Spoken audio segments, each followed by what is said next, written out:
amarya Jamila.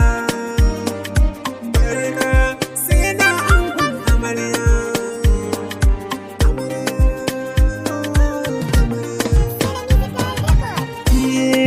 Aure ibada ne, aure ibada ne.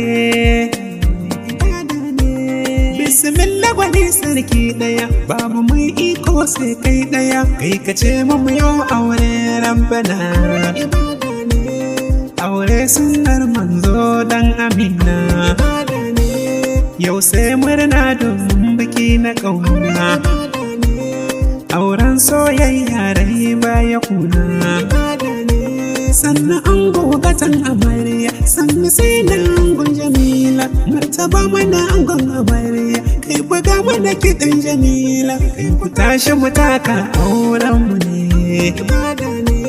Yan uba duk kauce bikin namu ne. Na gano ya gasu ne.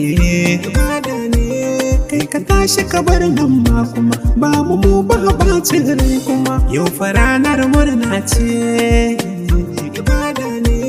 Ki amarya kin dace,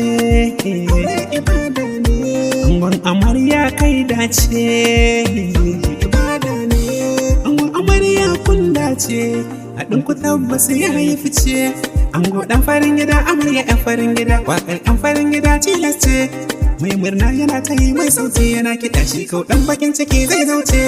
Wanzam shi yake kaho da walla sai dai ki kubar maɗarin jefa wa tashi ce. Ni amarya soyayya, ango soyayya, an ce so ruwan zuma ne. In ka sha ka ba masoyi, sai na ka ɗauruwa na ƙauna. In ka sha ka bai wa jamsi, faradiya farara aniya jamsi. Jami amarya ba ta fushi sai dai fara'a jamsi. Jami amarya sai na karkasa ta kuka jamsi. Jami amarya mai kyawun hali sai ku ce jamsi. Jami amarya addini ku ce jamsi, tarbiyya ku ce jamsi. Halin mutum a ce jari, suna yi faka ɗaugari. Mukin hali kamar sukari, jami da kai take fahari. Yabon ka san fa ba na bari, mai haƙuri da yin guzuri. Kai kainuwa da sharabu ne, dole so barka dan namu ne. Sina malan angonmu ne, sina angonmu ne. Rike jamsi amaryar mu ce, sina angonmu ne. Ci da shanta hannunka ne, sina